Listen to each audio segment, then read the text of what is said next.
یو سړی چې په خپل طبیعي مرګ مري د هغې د سختې خو مونږ اورو خو مونږ ته احساس نه وي.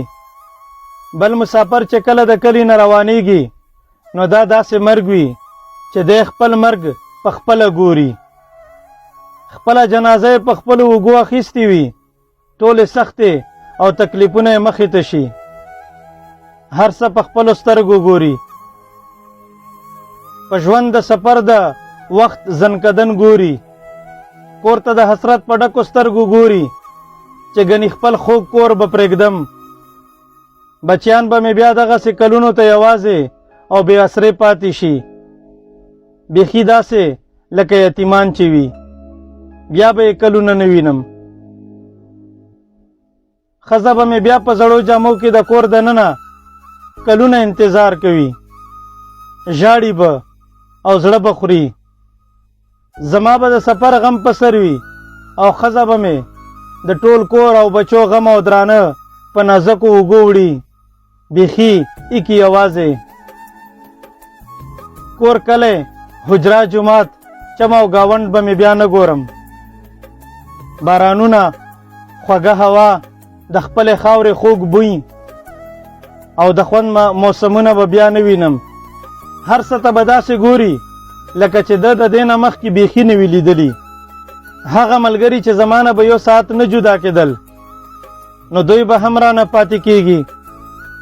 بیا چې د دوی سره دوو خبرو ته کېنم، نشه او ټپه کوم، نو خدای خبر چې د چا باچاهي به وي.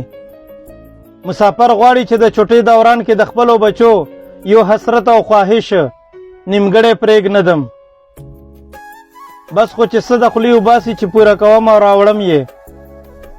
خو وخت او چوټي دومره کمه وي چې په میاشت دوو کې سړی د خپلو بچو څو خواهشونه او ارمانونه هم پوره نه کي.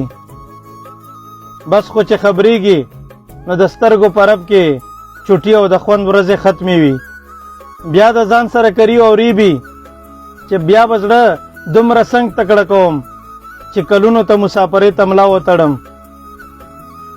په زړه کمزوری او ناتوان وي، خو چې د خپلو بچو نیمګړو ارمانونو خپل تش جیب او ډیرو مجبورو ته وګوري نو په زړه پهلوان او تکړه شي.